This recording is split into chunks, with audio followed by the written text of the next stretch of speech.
Selamat datang di kelas TSM. Di sini kita akan mempelajari tentang dunia perotomotifan, khususnya pada sepeda motor.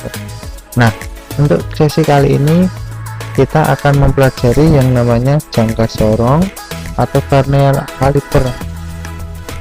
Sebenarnya jangka sorong atau vernier caliper itu alat seperti apa dan bagaimana cara kita menggunakan.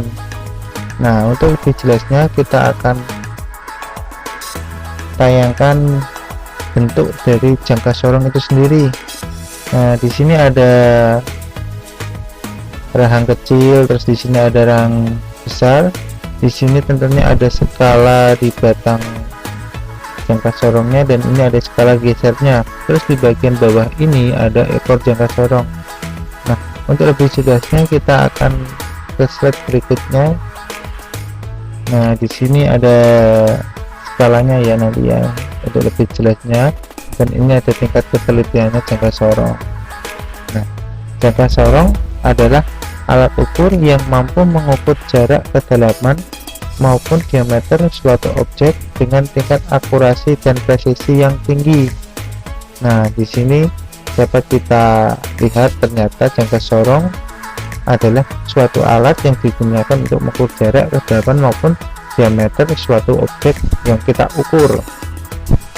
Nah, terus kita ke slide berikutnya. Nah, bagian-bagian dari jangka sorong itu sendiri ada yang tahu? Nah, ini kita perhatikan satu persatu ya.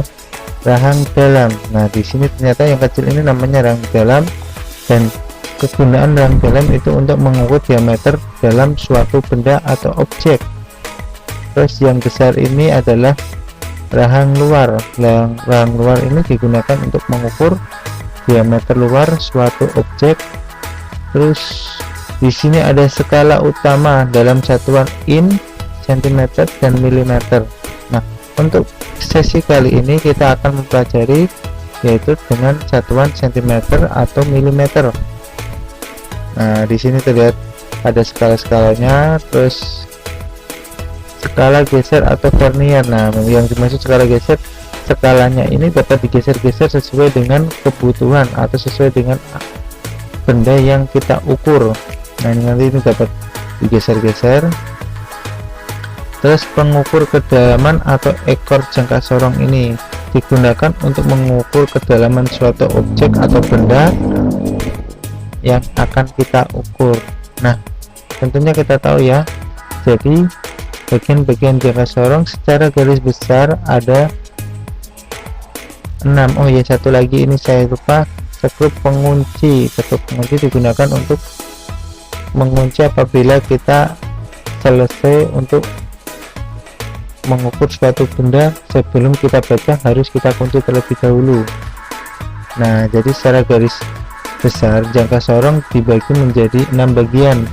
Ada rahang dalam, rahang luar, skala utama, skala geser, pengukur kedalaman, dan skrup pengunci.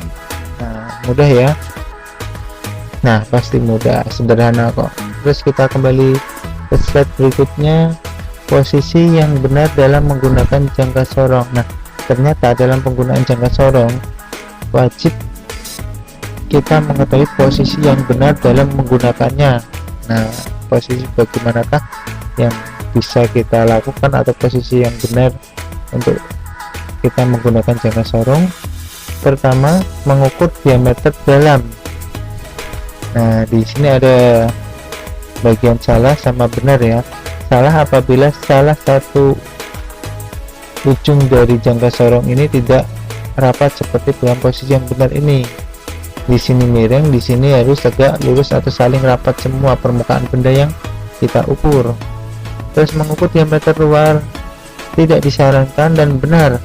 Tidak disarankan apabila kita mengukur di ujung rahang luar, dan bagian yang benar kita harus mengukur di bagian pangkal rahang luar.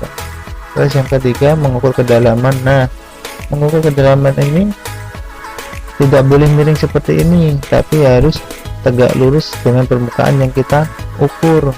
Nah, jadi begitu cara membaca posisi jangka sorong. Tadi mengukur diameter tidak boleh miring, harus tegak lurus atau rapat semua permukaan benda. Mengukur diameter luar tidak disarankan dan benar, tidak disarankan di ujung dan benar di pangkal.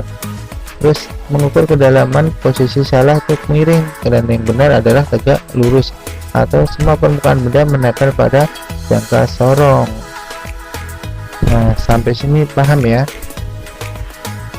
Kita lanjut ke slide berikutnya, kalibrasi jangka sorong. Nah, sebenarnya kegiatan kalibrasi itu kegiatan seperti apa sih?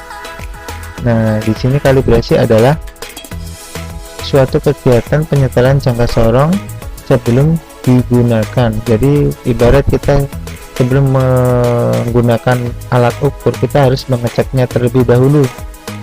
Nah, cara yang paling mudah untuk mengkalibrasi jangka sorong adalah pertama, posisi rang luar dalam posisi tertutup. Kira-kira yang besar tadi posisinya tertutup.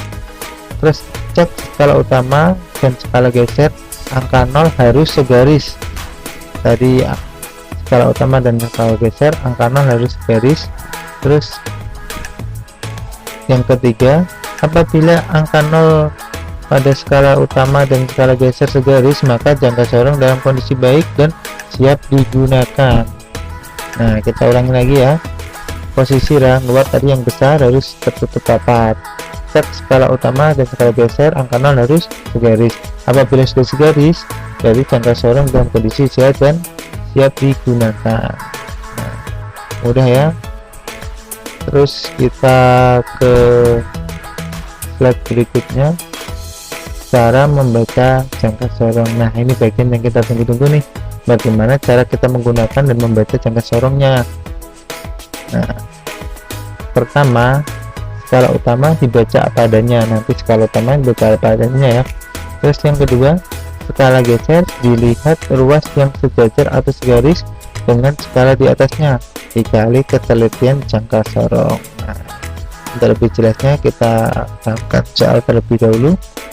Nah, skala utama dibaca apa adanya. Nah, di sini ada angka 2 di skala utamanya dan strip 1 garis merah, terus angka 0 di skala gesernya. Nah, nilai angka dari skala utama ditentukan letak angka 0 di skala geser. Nah, maksudnya di sini di 2, terus satu patok mewakili 1 mm, berarti 21 mm, terus baru angka 0, berarti nilainya 21 mm skala utama, gitu kan. Terus skala gesernya kita hitung 0, 1, 2, 3 patok atau 3 gap atau 3 garis di skala geser. Nah, maksudnya 3 gap itu 3 garis atau 3 patok di sini ya. 1, 2, 3 0,3 mm. Terus jadi hasil pengukuran 21, kita tinggal jumlahkan 21 tambah 0,3 yaitu 21,3 mm. Cukup mudah kan?